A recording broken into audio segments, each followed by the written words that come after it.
ನಮಸ್ಕಾರ ವೀಕ್ಷಕರೇ, ಕೃಷ್ಣಂ ಒಂದೇ ಜಗದ್ಗುರು ಚಾನಲ್ಗೆ ಸ್ವಾಗತ.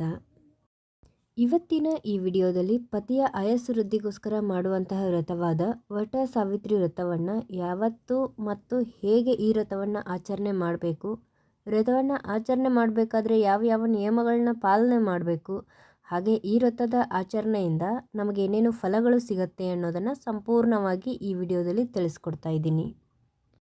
ಹಾಗಿದ್ರೆ ವಿಡಿಯೋ ಸ್ಟಾರ್ಟ್ ಮಾಡೋಣ ಬನ್ನಿ. ವಟ ಸಾವಿತ್ರಿ ವ್ರತ ಹಿಂದೂ ಧರ್ಮದ ಅತ್ಯಂತ ಪವಿತ್ರ ವ್ರತಗಳಲ್ಲಿ ಒಂದಾಗಿದೆ.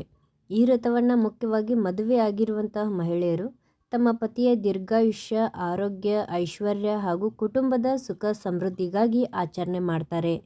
ಮಹಾಪತಿವ್ರತೆಯಾದ ಸಾವಿತ್ರಿಯು ತನ್ನ ಪತಿಯಾದಂತಹ ಸತ್ಯವಾನನ ಪ್ರಾಣವನ್ನು ಯಮರಾಜನಿಂದ ಮರಳಿ ಪಡೆದಂತಹ ಕಥೆಯನ್ನು ಸ್ಮರಿಸಿಕೊಂಡು ಈ ವ್ರತವನ್ನು ಆಚರಣೆ ಮಾಡಬೇಕಾಗತ್ತೆ. ವಟ ಸಾವಿತ್ರಿ ವ್ರತದ ಮಹತ್ವವನ್ನು ನೋಡೋದಾದರೆ, ವಟ ಎಂದರೆ ಆಲದ ಮರ.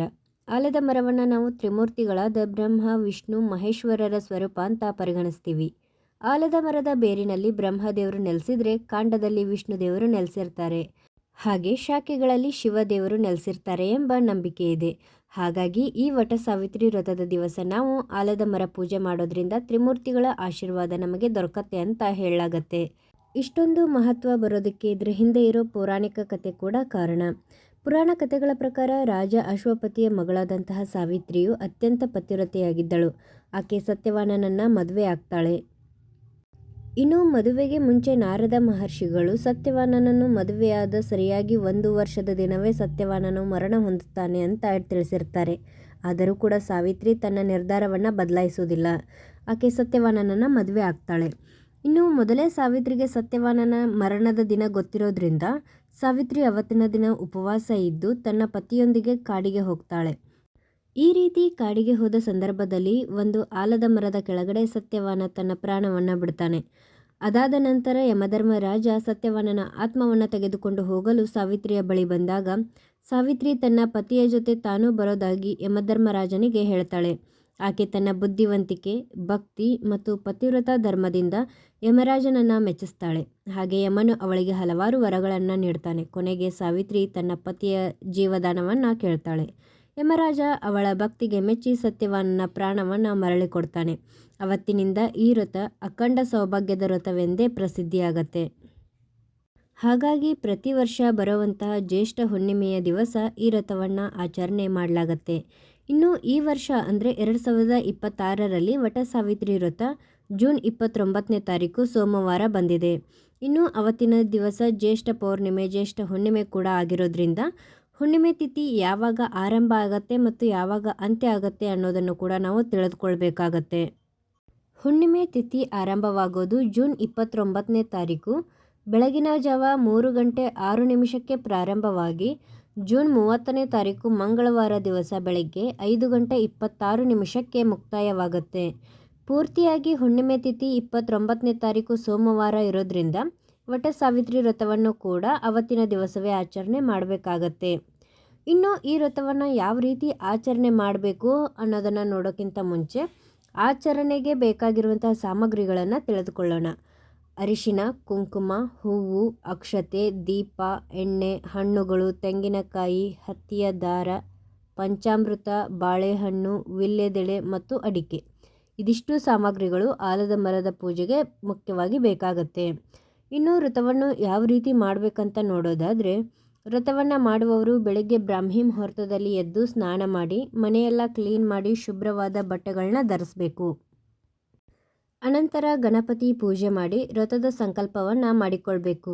ಇವತ್ತಿನ ದಿವಸ ನಾನು ನನ್ನ ಪತಿಯ ಆಯಸ್ಸು ವೃದ್ಧಿಗೋಸ್ಕರ ಈ ವ್ರತವನ್ನು ಆಚರಣೆ ಮಾಡ್ತಾ ಇದ್ದೀನಿ. ಈ ವ್ರತದಲ್ಲಿ ಯಾವುದೇ ವಿಘ್ನ ಬರದೇ ಇರಲಿ ಅಂತ ಬೇಡಿಕೊಂಡು ಮನೆ ದೇವರು ಹಾಗೆ ಕುಲದೇವರಿಗೆ ಪೂಜೆಯನ್ನು ಸಲ್ಲಿಸಿ ನಂತರ ನಾವು ಆಲದ ಮರದ ಪೂಜೆಗೆ ಹೋಗಬೇಕಾಗತ್ತೆ. ಆಲದ ಮರದ ಬುಡಕ್ಕೆ ಸ್ವಲ್ಪ ನೀರನ್ನು ಹಾಕಿ ಮರಕ್ಕೆ ಅರಿಶಿನ ಕುಂಕುಮ ಇಟ್ಟು ಹೂಗಳನ್ನ ಇರಿಸಿ ಹಾಲು ಮತ್ತು ನೀರನ್ನು ಮರದ ಬೇರುಗಳಿಗೆ ಹಾಕಬೇಕು. ಹಸಿ ಹಾಲನ್ನು ಹಾಕಬೇಕು. ಹಾಲಿನ ಬದಲಿಗೆ ನೀವು ಅರಿಶಿಣದ ನೀರನ್ನು ಕೂಡ ಹಾಕಬಹುದು. ಅನಂತರ ದೀಪವನ್ನು ಹಚ್ಚಿ ಧೂಪ ನೈವೇದ್ಯ ಮಾಡೋದರ ಮುಖಾಂತರ 7, 11 ಅಥವಾ 21 ಪ್ರದಕ್ಷಿಣೆಯನ್ನು ಮರದ ಸುತ್ತ ನೀವು ಹಾಕಬೇಕಾಗತ್ತೆ.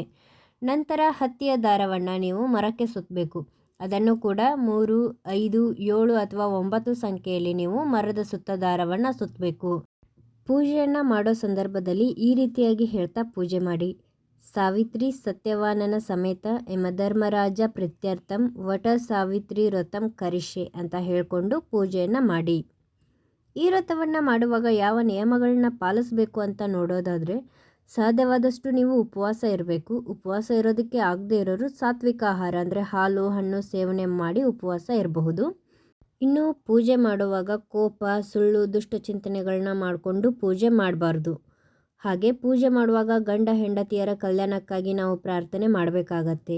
ಇನ್ನು ಅಲ್ಲಿರುವ ಮುತ್ತೈದೆಯರಿಗೆ 3 ಜನ ಅಥವಾ 5 ಜನರಿಗೆ ಅರಿಶಿನ, ಕುಂಕುಮ, ತಾಂಬೂಲವನ್ನು ಕೊಟ್ಟು ಹಿರಿಯರಿಂದ ಆಶೀರ್ವಾದವನ್ನು ಪಡೆದುಕೊಳ್ಬೇಕು. ಈ ವ್ರತ ಮಾಡೋದ್ರಿಂದ ನಮಗೆ ಸಿಗೋ ಫಲಗಳೇನು ಅಂತ ನೋಡೋದಾದರೆ, ಗಂಡ ಹೆಂಡತಿಯರ ನಡುವೆ ಅನ್ಯೋನ್ಯತೆ ಹೆಚ್ಚಾಗುತ್ತೆ. ಹಾಗೆ ಪತಿಯ ಆಯಸ್ಸು ಅಭಿವೃದ್ಧಿ ಆಗುತ್ತೆ. ಯಾವುದಾದ್ರೂ ದಂಪತಿಗಳಿಗೆ ಸಂತಾನ ಭಾಗ್ಯ ಇಲ್ಲದಿದ್ದರೆ ಅವರಿಗೆ ಮಕ್ಕಳು ಕೂಡ ಆಗತ್ತೆ ಅಂತ ಹೇಳ್ತಾರೆ. ಇನ್ನು ಇಷ್ಟೊಂದು ಮಹತ್ವವಿರುವ ಈ ವಟ ಸಾವಿತ್ರಿ ವ್ರತ ಕೇವಲ ಪತಿಯ ದೀರ್ಘಾಯುಷ್ಯಕ್ಕಾಗಿ ಮಾಡುವ ವ್ರತ ಮಾತ್ರ ಅಲ್ಲ. ಇದು ಭಕ್ತಿ, ನಿಷ್ಠೆ, ಧೈರ್ಯ, ತ್ಯಾಗ ಮತ್ತು ಕುಟುಂಬದ ಮೇಲಿನ ಪ್ರೀತಿಯ ಸಂಕೇತ ಆಗಿದೆ.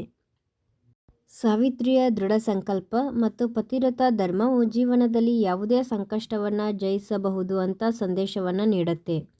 ಇನ್ನು ಸಾವಿತ್ರಿಯಂತಹ ಭಕ್ತಿ, ಸತ್ಯವಾನನ ಧರ್ಮನಿಷ್ಠೆ ಮತ್ತು ಆಲದ ಮರದಂತಹ ಸ್ಥಿರತೆ ನಮ್ಮ ಜೀವನದಲ್ಲಿ ಇರಲಿ ಅನ್ನೋದು ಈ ವ್ರತದ ಮುಖ್ಯ ಉದ್ದೇಶ ಆಗಿದೆ. ನೋಡಿದ್ರಲ್ಲ ವೀಕ್ಷಕರೇ, ಇವತ್ತಿನ ಈ ವಿಡಿಯೋದಲ್ಲಿ ವಟ ಸಾವಿತ್ರಿ ವ್ರತವನ್ನು ಯಾವ ರೀತಿ ಆಚರಣೆ ಮಾಡಬೇಕು, ಹೇಗೆ, ಯಾವ ದಿನ ಮತ್ತು ಇದನ್ನು ಮಾಡೋದ್ರಿಂದ ಸಿಗೋ ಫಲಗಳೇನು ಎಂಬುದರ ಬಗ್ಗೆ ಸಂಪೂರ್ಣ ಮಾಹಿತಿಯನ್ನು ತಿಳಿಸ್ಕೊಟ್ಟಿದ್ದೀನಿ. ಹಾಗೆ ಈ ವಿಡಿಯೋ ನಿಮಗಿಷ್ಟ ಆಗಿದರೆ ನಮ್ಮ ಚಾನಲ್ನ ಸಬ್ಸ್ಕ್ರೈಬ್ ಮಾಡ್ಕೊಳ್ಳಿ, ಲೈಕ್ ಮಾಡಿ, ಹಾಗೆ ನಿಮ್ಮ ಫ್ಯಾಮಿಲಿ ಫ್ರೆಂಡ್ಸ್ಗೂ ಕೂಡ ಶೇರ್ ಮಾಡಿ.